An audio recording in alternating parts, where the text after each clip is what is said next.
நண்பர்களே, இன்றைக்கி வந்துட்டு ஒரு முக்கியமான விஷயத்தை தான் நான் ஷேர் பண்ணுறதுக்கு வந்திருக்கேன். ஸோ இன்றைக்கி காலையில் நான் வந்துட்டு இன்ஸ்டியூட்டுக்கு வந்துட்டு இருக்க வழியிலே பார்த்தீங்கன்னா ஒரு சின்னதாக ஆக்சிடென்ட் நடந்துச்சு சிங்கநல்லூர் சைடில். ஸோ அதை அப்படியே பார்த்துட்டு எக்ஸாம் ஹரிபரியில் இருக்கிறனால நான் அப்படியே கிளம்பிட்டேன். சுற்றி நிறைய பேர் ஹெல்ப் பண்ணிருந்தாங்க. ஓகே ஃபைன், நான் கிளம்பிட்டேன்.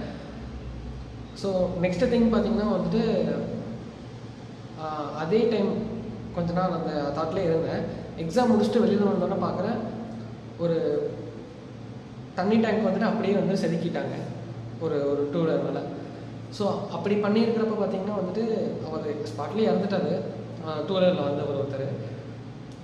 ஸோ இது ஏன் சொல்கிறேன்னா, நான் காலையில் பார்த்த இன்சிடென்ட்லேயும் இருக்கட்டும், இது இந்த சைடில் வந்து ஹெல்மெட் போட்டாங்கன்னு தெரியல, பட் நான் காலையில் பார்த்த இன்சிடென்ட்லேயே ஹெல்மெட் போடலை.